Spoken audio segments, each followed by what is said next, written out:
সোমবার নবান্নে মন্ত্রিসভার বৈঠকে ডিএ নিয়ে বড় সিদ্ধান্ত নিতে পারেন মুখ্যমন্ত্রী শুভেন্দু অধিকারী।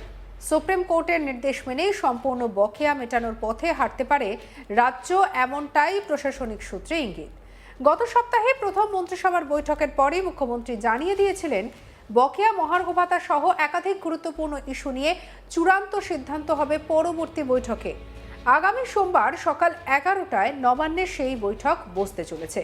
আর এই পরিস্থিতিতে নতুন সরকারি কর্মচারীদের আস্থা ফিরে পেতে দ্রুত পদক্ষেপ নিতে পারে।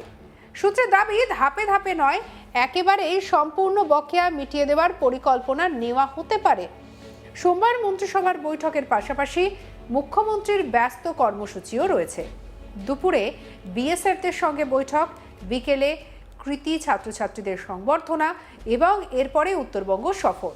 সব মিলিয়ে প্রশাসনিক দিক থেকেও গুরুত্বপূর্ণ সপ্তাহ হতে চলেছে বলেই নবান্ন সূত্রে খবর। সব মিলিয়ে সোমবারের বৈঠক শুধু প্রশাসনিক নয়, রাজনৈতিক দিক থেকেও অত্যন্ত তাৎপর্যপূর্ণ হতে চলেছে।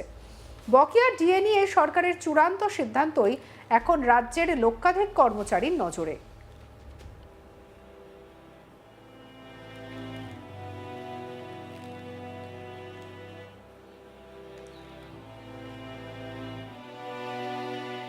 সূত্রের খবর, নতুন সরকার কর্মচারীদের আস্থা ফেরাতে দ্রুত এবং বড় পদক্ষেপ নেওয়ার কথা ভাবছে। সবথেকে গুরুত্বপূর্ণ বিষয় হলো ধাপে ধাপে নয়, এককালীন সম্পূর্ণ বকেয়া ডিএ মিটিয়ে দেওয়ার পরিকল্পনা নিয়ে আলোচনা চলছে প্রশাসনিক স্তরে।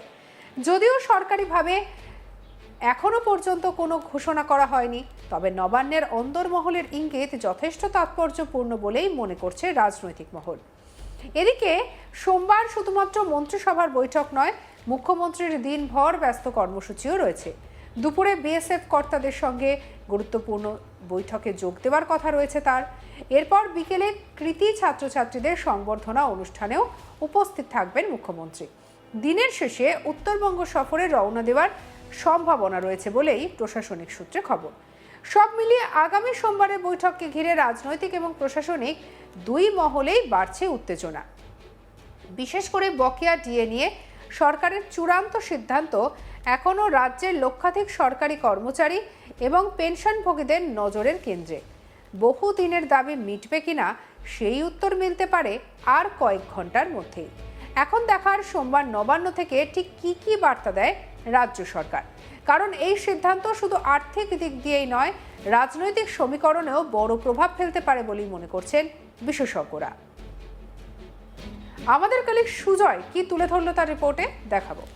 সোমবার নবান্নে মন্ত্রিসভার বৈঠক এবং সেই বৈঠকে মুখ্যমন্ত্রী শুভেন্দু অধিকারী একটা বড় পদক্ষেপ নিতে চলেছে। আমরা দেখেছি যে তিনি মুখ্যমন্ত্রীর যে চেয়ার, সেই চেয়ারে বসার পর একের পর এক বড় পদক্ষেপ পথে তিনি হেঁটেছেন।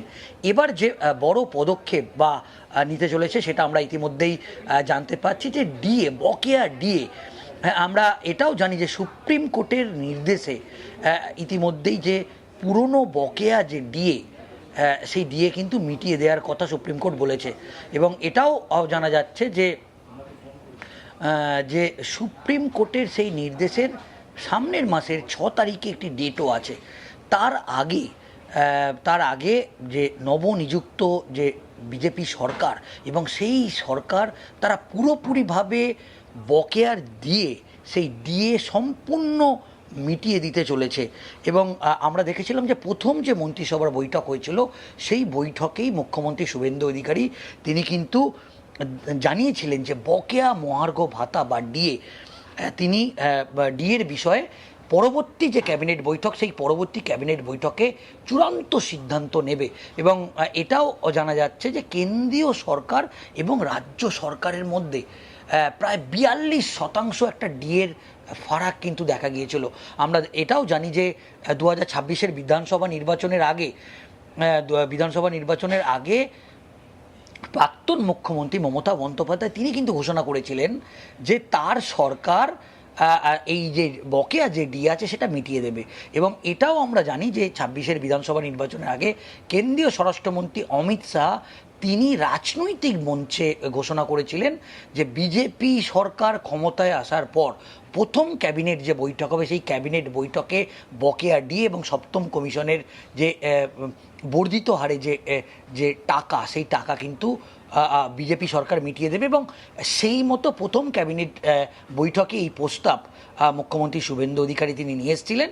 এবং যেটা জানা যাচ্ছে যে সোমবার যে বৈঠক হবে সেই বৈঠক নবান্নে সকাল 11টায় এই বৈঠক হবে এবং সেই বৈঠকে ডিএ নিয়ে একেবারে চূড়ান্ত একটা সিদ্ধান্ত বা সিলমোহর দেবে। এটাও জানা যাচ্ছে যে ধাপে ধাপে নয়, একেবারে পুরো সম্পূর্ণ ডিএ মিটিয়ে দিতে পারে বলে এরকম একটা খবর আমাদের কাছে আসছে।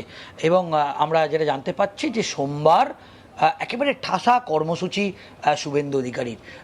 প্রথমে তিনি বিএসএফদের সঙ্গে যেরকম বৈঠক করবেন ঠিক সেইভাবেই বিকেলে যে কৃতি ছাত্রছাত্রী আছে তাদেরকে, আমরা জানি যে উচ্চ মাধ্যমিকের যে পরীক্ষায় যে ছাত্রছাত্রী যারা একেবারে প্রথম থেকে দ্বিতীয়, তৃতীয়, চতুর্থ, পঞ্চম র্যাঙ্ক করেছেন, এই কৃতি ছাত্রছাত্রীদেরও তিনি উপহার তুলে দেবেন।